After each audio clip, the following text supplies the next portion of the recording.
Assalamualaikum warahmatullahi wabarakatuh. Sehat selalu buat teman-teman di sana dan dimudahkan selalu rezekinya. Amin amin ya rabbal alamin. Masih dengan saya Yahya Muhammad. Baik teman-teman, seperti yang diketahui bersama bahwa saat ini kita telah mendengar para tersangka yang jumlahnya itu adalah 5. Kita tahu bahwa tersangka Yosef juga saat ini sudah menekam. Bahkan ada sebuah video yang viral bahkan di TikTok tersebut bahwa Pak Yosef sebagai tersangka sudah diborgol, yang kemudian saat itu lagi ngumpul dan berbincang-bincang dengan pengacara-pengacaranya. Ya teman-teman, kita tahu bahwa di sini kemudian terlihat kita juga iba ya, kita juga simpati sebenarnya dari sisi sosial ke Pak Yosef. Apalagi misalkan saya pernah banyak berbincang-bincang, menghabiskan waktu semalaman juga ketika Pak Yosef itu menemani Ibu Mimin di Polda Jabar. Ya, kemudian semalaman kita berbincang-bincang, bahkan Pak Yosef memberikan rokok ini aja. Baik sekali terlihat. Satu sisi sebagai seorang manusia biasa, saya ini, yaitu dari sisi sosial, saya anggap bahwa ia adalah baik. Berbeda kemudian ketika arahnya adalah dalam bentuk sebuah pidana kriminal pembunuhan murni. Ya enggak, kriminal murni yaitu pembunuhan, eksekusi, ibu itu tidak berbeda. Kalau berbicara masalah pembunuhan kriminal murni ini, artinya pihak kepolisian memang harus menuntut habis, menuntaskan kasus pembunuhan ibu dan anak ini hingga ke akar-akarnya. Apalagi harapan kita bersama bahwa tidak hanya 5 tersangka saja, tetapi ada saksi-saksi yang lain yang memang harusnya mestinya dinaikkan statusnya menjadi tersangka. Di dalam kondisi kemudian saya melihat video Pak Yosef yang sedang diborgol itu luar biasa. Kasihan sebenarnya memang dari sisi sosial. Dari sisi manusiawi saya ini adalah kasihan Pak Yosef. Dari sisi yang kasihan itu kemudian ternyata ada kabar yang terbaik juga. Ada kabar yang memang luar biasa dari seorang anaknya yang memang Kang Yoris ini adalah sangat gembira barangkali sampai saat ini belum dinaikkan statusnya menjadi tersangka tersebut. Dan bahkan Kang Yoris ini kita tahu, kita akan tayangkan juga suaranya, videonya, bahwa Kang Yoris ini membongkar semuanya, perilaku apa yang telah dilakukan seorang ayahnya ketika atau sebelum ditersangkakan, atau bahkan kejadian atau perilaku yang sebelum pembunuhan Ibu Tuti dan Amel. Ini teman-teman, artinya luar biasa sekali ketika saya melihat Pak Yosef itu dalam di Polda Jabar, kemudian tangannya diborgol, kemudian ia lagi berbincang-bincang dengan PH dan barangkali temannya di situ, dan tetapi di luarnya seorang anak yang kemudian membongkar habis perilaku yang telah dilakukan oleh seorang ayahnya saat itu kepada ibunya untuk khususnya. Nah, baik teman-teman, kita dalam rangka tidak menjustifikasi, kita dalam rangka tidak mengklaim bahwa saksi yang paling benar, saksi B adalah yang bukan, dalam rangka adalah mencari sebuah keadilan kedua almarhumah. Artinya sebenarnya kan di antara para saksi juga adalah memungkinkan atau berpotensi menjadi statusnya naik tersangka. Juga kenapa dalam hal ini Kang Yoris tidak memberitakan terlebih dahulu, misalnya ketika Kang Yoris itu tahu bahwa Pak Yosef mengatakan itu, kenapa tidak membongkarnya terlebih dahulu di awal-awal itu, kenapa baru akhir-akhir ini yang menjadi kok bisa sih ya baru sekarang. Nah ini, baik sebelum itu kita barangkali dengarkan agar lebih jelas ya teman-teman ya. Dengarkan ya bareng-bareng ya. Awalnya itu sekitar jam 7 lebih itu istri ada di PAUD ya di PAUD bersama anak saya kan lagi bersekolah ya. Terus kemudian dia ke rumah, katanya itu dia ditelepon sama papa itu, ditelepon papa, katanya itu rumah acak-acakan katanya itu. Ya udahlah, saya baru bangun kan, langsung dibangunin, terus saya telepon balik. Ternyata pas ditelepon balik itu papa udah bilang innalillahi wa inna ilaihi rajiun, mama sama Amel sudah meninggal di bagasi. Baik, pertama ini dulu. Saat itu Kang Yoris juga dalam keadaan tidur, yang kemudian istrinya lagi ke PAUD. Walaupun prosesi Yanti ke PAUD ini juga menjadi tanda tanya kita semuanya, bahwa saat itu PPKM apakah PAUD-nya itu adalah buka dan sebagainya, kan kira-kira begitu. Nah, ini juga butuh kepastian sebuah jawaban tersebut. Lalu berikutnya teman-teman, bahwa Pak Yosep pagi itu tanggal 18 Agustus 2021 itu ya, itu jam 7 lebih saja menelepon Teh Yanti karena Yoris yang katanya lagi tidur. Kemudian akhirnya dibangunin Yoris itu dan mengangkat telepon dari Pak Yosep, dan di situ ternyata hadir. Dikatakan innalillahi wa inna ilaihi raji'un, bahwa mamahnya dan Amel telah meninggal. Dijelaskan juga di bagasi mobil Alphard. Teman-teman tahu ya, pagi tersebut yang dikatakan Pak Yosep katanya jam 7.15 datang ke TKP. Walaupun ini adalah keterangan yang kontroversi. Ada yang menyatakan saksi Ilham jam 6 lebih sudah ada di bawah pohon jambe, ada yang mengatakan saksi dan juga SD Sawo dan sebagainya. Nah, artinya keterangan ini telah disampaikan kepada Kang Yoris, bahwa saat itu berarti kondisinya memang ada di TKP jam 7 lebih ya. Sedangkan jam 7.30 itu bertemu dengan Pak Ujang juga. Pak Yosep masih mengatakan bahwa ada penculikan. Bahkan kemudian Pak Yosep dari situ pergi dulu ke Polsek ya.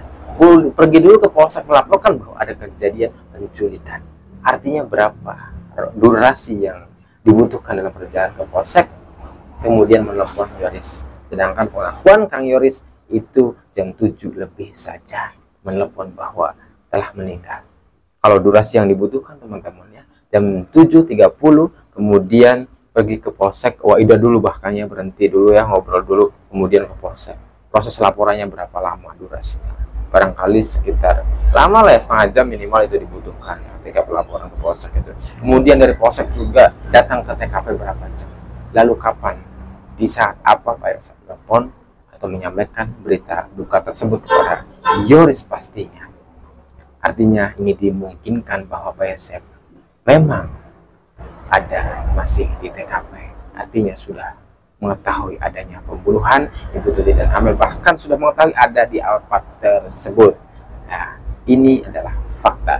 Artinya adalah bahwa Kang Yoris juga memang sebenarnya sudah tahu atas kesaksian ini, atas kecurigaan kok ya Pak Yosep memberitahukan, kok Pak Yosep memberikan informasi detail gitu loh, sampai mayatnya ada di bagasi Alphard tersebut, kan detail ini, terperinci ya enggak. Artinya Kang Yoris itu tahu. Nah, dari sini kemudian menjadi skeptisisme kita bersama, keraguan kita bersama, bahwa kok kenapa di awal Kang Yoris itu tahu atau mencurigai bahwa Pak Yosep kok tahu sih.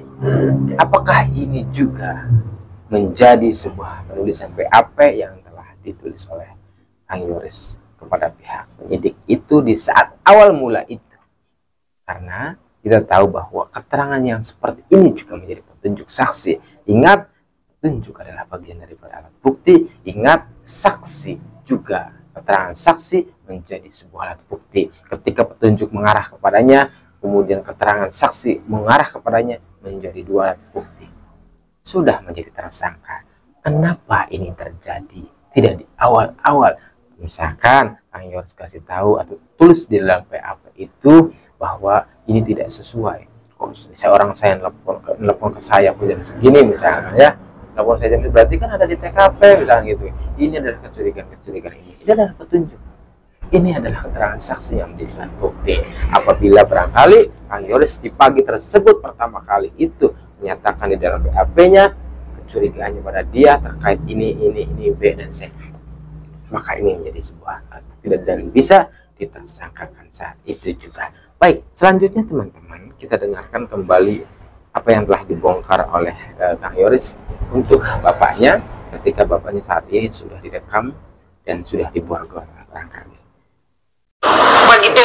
Kok bisa meninggal tiba-tiba di dalam bagasi, atau ada kecurigaan terhadap seseorang?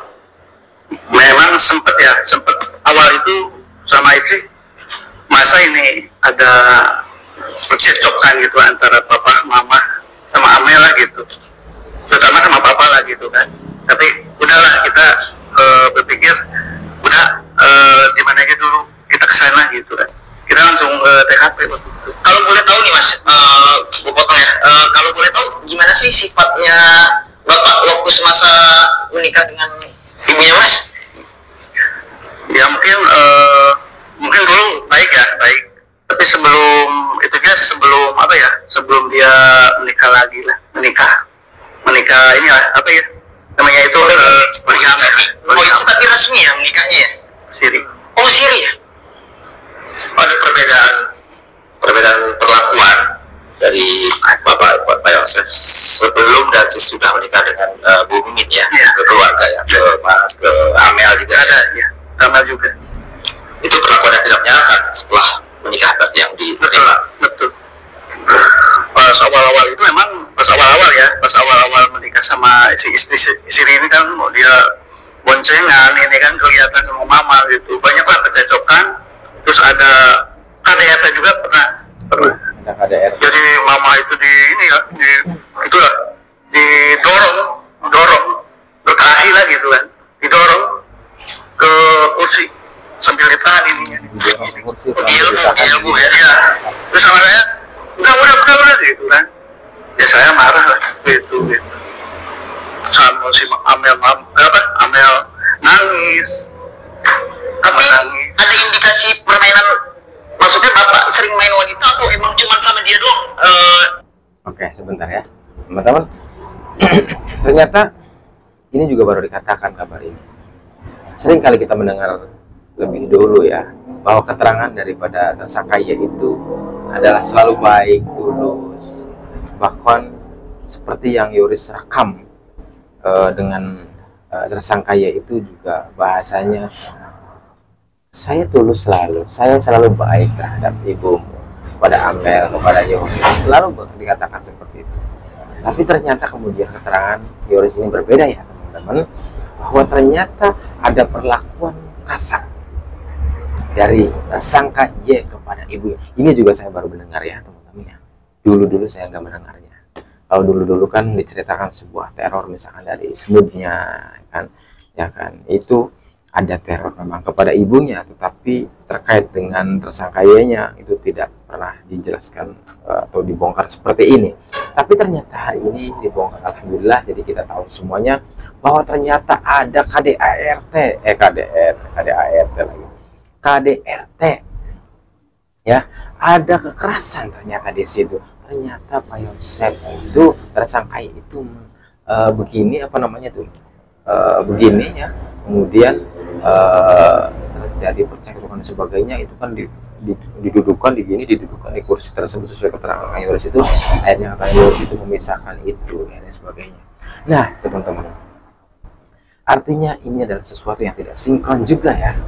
Keterangan tersangka Y di awal tidak pernah yang namanya KDRT, tidak pernah yang namanya ada sebuah kekerasan perilakunya terhadap istri tuanya atau ibu tutinya. Tetapi nyatanya hari ini dibongkar oleh anaknya bahwa ternyata ada KDRT yang dilakukan oleh tersangka ya kepada ibunya, walaupun kemudian akhirnya dipisah ya, karena disekap kemudian didudukan kepada ke kursi tersebut, akhirnya dipisah itu ya teman-teman. Artinya ini adalah sesuatu atau kabar yang baik dalam membongkar. Pertanyaannya adalah, kenapa ini baru dibongkar, dan apakah ini adalah bagian yang sudah tertulis di dalam sebuah BAP di awal? Ketika ini sudah ditulis di dalam bagian daripada BAP di awal, itu adalah menjadi sebuah petunjuk. Petunjuk adalah bagian daripada alat bukti, yang kemudian pengakuan saksi juga adalah menjadi alat bukti. Maka sudah dua alat bukti, maka tersangka atau saksi saat itu bisa dinaikkan statusnya menjadi tersangka. Baik, itu yang kedua teman-teman. Selanjutnya kita dengarkan kembali agar lebih menarik. Iya kan, dulu pernah dia menikah bukan sama Pak Mimin. Oh sebelumnya pernah? Belum, iya pernah. Oh jadi tuh Yang awal itu pernah menikah dia sama, dia ada anak lah. Oh dia sebelumnya dari ibunya Mas ya? Oke, baik. Baik itu teman-teman. Ternyata sebelum istri muda Ibu Mimin sekarang itu dibongkar oleh Kang Yoris itu bahwa Pak Yosef telah menikah siri dengan perempuan sebelum Ibu Mimin, artinya telah poligami atau telah memoligami Ibu Tuti bersama wanita yang lain, dan bahkan dibongkarnya oleh seorang Yoris ini adalah punya anak. Ternyata Pak Yosef itu punya anak daripada istri muda sebelum Ibu Mimin, dan barangkali sudahan, entah sudah atau belum ya, belum ada keterangannya, tetapi kemudian akhirnya menikah lagi dengan Ibu Mimin. Nah, di situ akhirnya teman-teman ya, bahwa prosesi apa yang telah dilontarkan, yang dibongkar oleh Kang Yoris itu adalah harusnya memang ini setelah di BAP kan terlebih dahulu di awal itu, sehingga ini menjadi sebuah alat bukti ya, menjadi sebuah alat bukti yang kemudian bisa disangkakan. Mudah-mudahan siapapun juga saksinya, walaupun hari ini saksi tersebut belum menjadi tersangka, akan berpotensi juga memungkinkan juga akan naik statusnya menjadi tersangka. Jangan harap bahagia terlebih dahulu. Baik teman-teman, itu saja. Mudah-mudahan ini bermanfaat. Keinginan kita bersama tiada lain adalah keadilan kedua almarhumah Ibu Tuti dan Amel, tiada yang lainnya kecuali tadi ya teman-teman. Sehat selalu buat teman-teman di sana. Wassalamualaikum warahmatullahi wabarakatuh.